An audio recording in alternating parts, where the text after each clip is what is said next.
Hey, welcome back for season 2 of the REDink Writers podcast. My name is Lydia Stevens, the acquisitions editor of Urano Publishing and author of the Hellfire series and the Ginger Davenport escapades.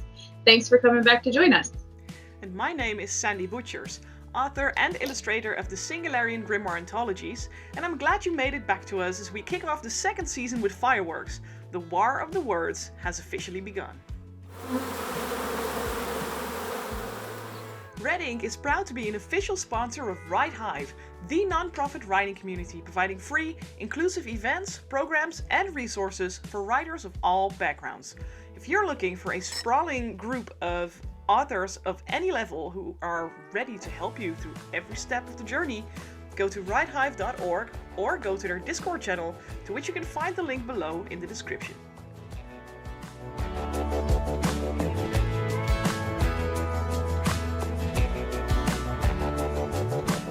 For those who've seen the teasers on social media, REDink is about to kick off the second season of the podcast.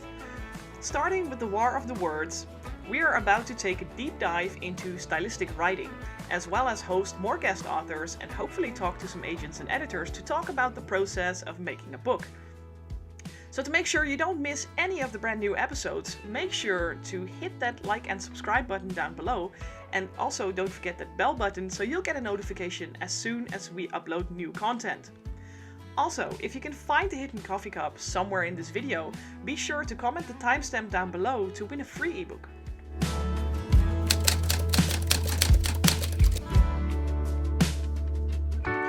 Right, so stylistic writing, what does that even mean?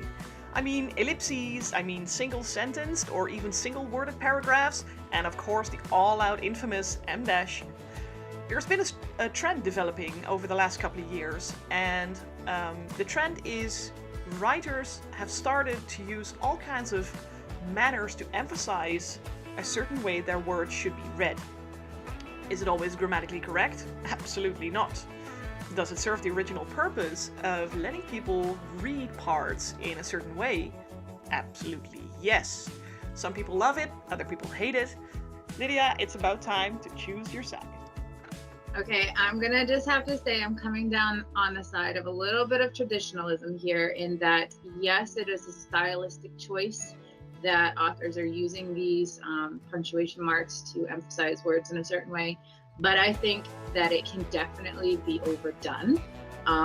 If they're used incorrectly, it can drop a reader completely out of the story. There has been argument that it is just a lazy way of writing to substitute voice, the character's voices, the author's voice, to use this technique in lieu of being able to construct sentences in which you're getting your character's voice across. So whenever I'm editing, they drop me completely out of a story. And so if there's a way to use a comma, which, is as old as time, I feel like everybody has comma issues, but the comma is a multi-purpose there. And essentially what you're doing with the comma, the ellipses, and the M- is you're creating a pause.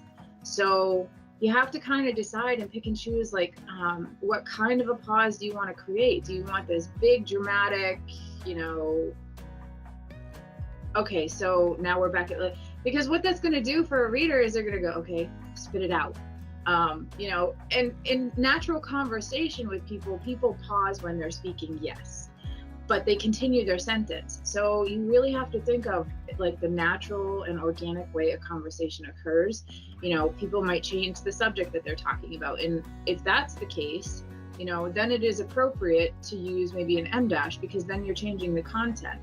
M- you can get a little bit even more picky, where you use to in a clause within a sentence, because the speaker is talking about something, then they might be talking about another topic, and then they come back to that original subject matter. So that's where you can use them to convey what it is, the thought that you are interjecting into this sentence.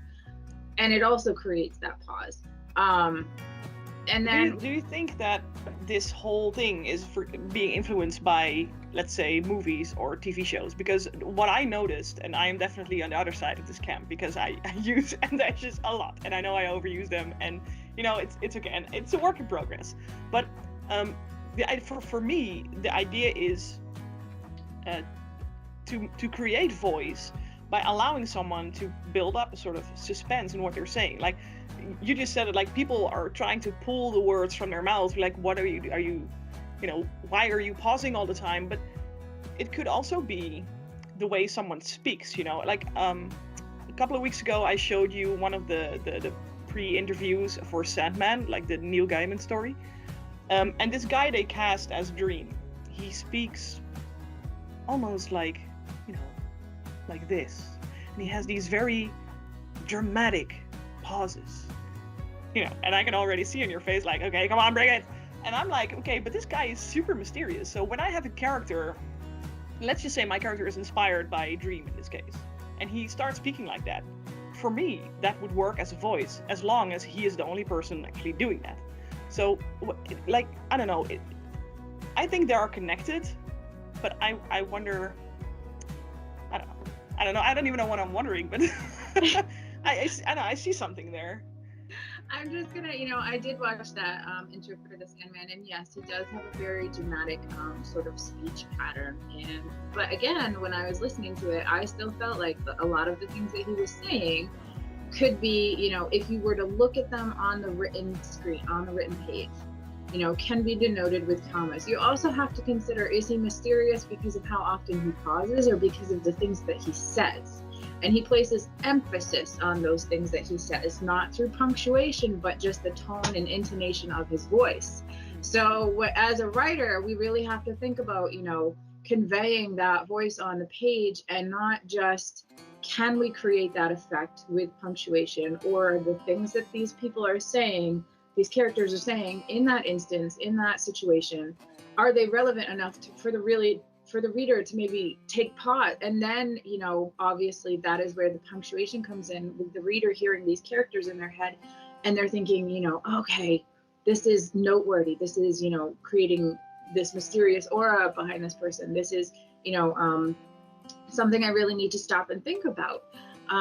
So again, it's one of those, it's not so much that ellipses and em dashes are wrong. I think if they're done well and they're done correctly, and there's a reason that, language has sets of grammatical rules, because when they are used correctly, they're used, it really just brings out this effect in the story.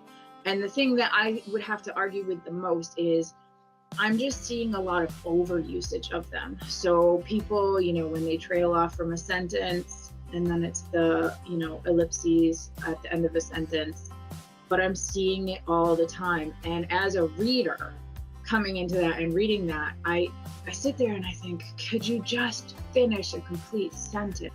I mean, in a conversation that you have with somebody, sure, you might trail off every now and then, but a really engaging conversation, you're going to talk to this person, they're going to answer, and it's, back and forth with these thoughts and ideas and opinions. So not every single one of them is going to be cut off for dramatic effect. You might lose your train of thought, and then, speaking with a friend yesterday, and they just stopped, paused, and they're like, I completely forgot what I was going to say. Okay, I totally get it. That is where you have the ellipses on the written page, but in a, in day-to-day conversation, that probably doesn't happen quite as often as I have seen it in some manuscripts. So my big argument against ellipses and em dashes is, be considerate of the rules that brought about the usage of these punctuation marks. Yeah. And that's not to say that the rules can't change, and we definitely are seeing a trend where they're changing. But just I don't look at Court of Thorns and Roses. Sarah J. Maas is like famous for the one page that has 8 em dashes. I mean, what? I couldn't get through it because okay, I totally devoured that book, and I noticed there were a lot of them, but I also thought for me they worked. Like they had the dramatic dun dun dun, and I was okay with that, and I think a lot of people are okay. I mean, she's a New York Times bestseller, so. She broke the rules, and of course there's always like the exception, like you are an established author, you have 100,000 millions of fans, so you can break the rules if you want to, but yeah, but it works. So I just, why couldn't you know, and it was a matter of, and you see this in reviews, especially with indie authors all the time. And I'm not saying that indie authors breaking these rules, it's bad. I see people leaving reviews on indie authors' books because of, grammatical errors and stuff like that. And that's just to me, that's a horrible thing to do. If I happen to come across a book where there's a lot of this going on and I'm really struggling to get through the book because this is just driving me nuts, I'm not going to go leave a bad review. I'm just probably going to put the book down. So there is a line of etiquette here that needs to be followed. Like some authors do choose to use this as a stylistic approach, and I get it. I don't necessarily always agree with it. I have that, if I can't stay engaged with what the characters are saying because they're just dropping their thoughts all the time, I'm gonna go find something where it's really engaging, and that is just a reading preference. And what about, because right now we are talking about mainly the things within dialogue, but there's also this whole one sentence or one word paragraphs. What are your thoughts on that? Because I've seen them a lot as well, and I hate those. See, we all have these, I have done it before, yes, where it's been a one-word sentence, and again, that is, the writer needs to really be aware that one word had better pack so much of a punch that it makes the reader read the one, and boom, like shock value. That's what it's there for. So I understand why that is being done too, and I think that we're seeing writing styles evolve, especially. There's a rule in the industry of, if you're going to break a rule, break it once and do it very, very well. But this is typically seen in traditional publishing. And so the beauty of self-published authors is they can break as many rules as they want. Is that going to cause some readers to just not, continue reading this author? Maybe, probably. Everybody has lovers and haters in this industry. You've got the people who like your style, you've got the people who don't like your style. So I think in talking about rules and the effect of writing and how we're seeing it evolve and change, it's a lot like linguistics. I took a linguistics class and they were talking how they have a board which votes on new words. So one that is really, really a hot ticket is regardless versus irregardless. And because irregardless has become such common use, the board has voted to put it in the dictionary. It is now an accepted vocabulary. So I think it's, really interesting to see, especially in writing and in books, how these rules are evolving, just like they do with linguistics, in that our society is more punctual. We're fast, we're quick, we're edgy, we're raw. We want things, and we read that way. We don't engage a lot anymore with the great, there are audiences for this, but a lot of people don't, go for the long prose, the poetic, all of that. They just don't have time. Readers want something that, they can sit down and read in a day, or they can sit and read on a plane, or, so we're seeing the style of writing become such that it's that, sort of punctual and quick and witty and sharp. And so I think the punctuation does play a role in that. And so, I don't think there is a for or against in terms of ellipses and em dashes. I think, it's one of those, just be cognizant of what your manuscript responsibility. Yeah, but be cognizant of what does your manuscript need? What does the story need? Not just what do you need to put into the manuscript as a style choice. What does the story need? Like, that is always, I think, my golden rule. Does it, does it work for the story, or is it going to detract from the story? So yeah, that's my argument. I'm just putting this into context of my own work. Like, I mean, you are my editor, and you look at, pretty much everything I write before it, goes to printers. And I think I'm getting better at it. Like, in the beginning, there were ellipses in pretty much everything anyone said. And I think in the last volume of the anthologies, there were maybe 6 or 7 instances. So it's not that bad. But then I'm reading it and I'm like, no, it could be here, and it actually, for me, it should be there.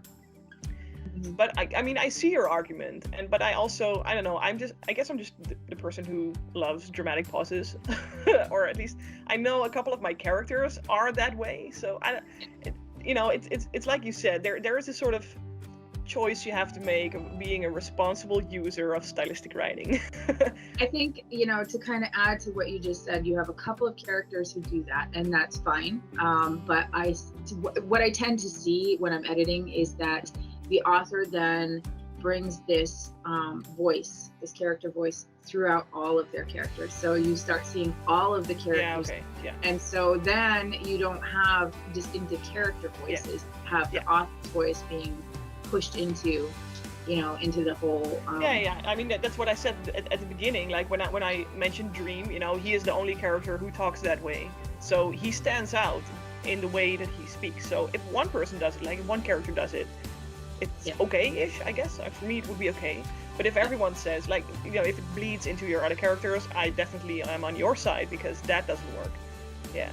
So how is it that we always start an argument and end up agreeing with each other? This is not okay. Well, it is okay, but... Because this industry is so fluid, it is so evolving and changing, and so I think there's never a black and white. There is never this or that. And I actually posed this question to an editorial board that I'm on, and just to see the kinds of responses that I would get. And it was so funny to see everybody trying to pick a side, because then they'd have a discussion about it. Yeah. I'd be like, oh, well, maybe you're right about this. So I thought it was really interesting to kind of follow this thread of these editors saying, one's like, it's lazy writing, and the other one's coming back and arguing on the point of, maybe you do have a character who has this going, and then this person coming back and saying, well, I did use this a couple of times in my, so I found it fascinating that I also think it's funny the kind of arguments you're getting back when you ask this question. The first answer a writer would give is, no, I think it's okay. And then the first response is, no, it's definitely not okay. And they will think and they will process, and they might, take a turn. But there are two camps. Like, there's the writers who say, I can do whatever I want to do, and million rules, let's break them all. And then there's the editors who say, no, be gentle. There's rules for a reason. Exactly. And then, again, in the middle, they meet, and then they come up with, the perfect balance. So you're absolutely right in saying there is no black and white. There is a lot of gray, but it takes a great responsibility to work with the gray. Yeah, I think that, a really developed, good author is going to recognize that, they have a style, their characters have a style, they have a voice, their characters have a voice, and they need to stay true to that. And a good editor is going to recognize what that style and voice is, and tone. It sets the tone of the story. So, and they will meet in that middle and say, okay, I understand that you're using this here, but maybe you don't need this one here because it doesn't fit with this character. It's just something that kind of came down across the page, because that's just, the way that you were writing at the time. So even though, like the self-published authors can get away with a lot more rule breaking, I still think it's their responsibility to take a look at, am I doing this because I can get away with it? And I just, a good self-published author is still going to work with an editor. Yes. Somebody who's going to say, okay, I get what you're doing. Let's keep this instance A, this instance C, but we can call it B. There's always that gray area, I think, in this industry, and there always will be.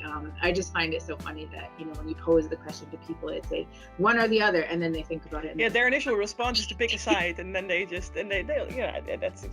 true.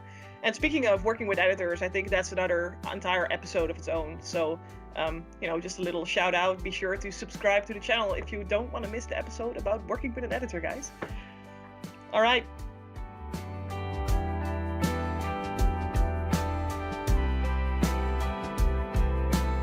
All right, well, folks, that's a wrap for the first episode of Season 2. Don't forget to go to REDinkWriters.com to join our community, and don't forget to enter the raffle to win that live interview on one of our episodes.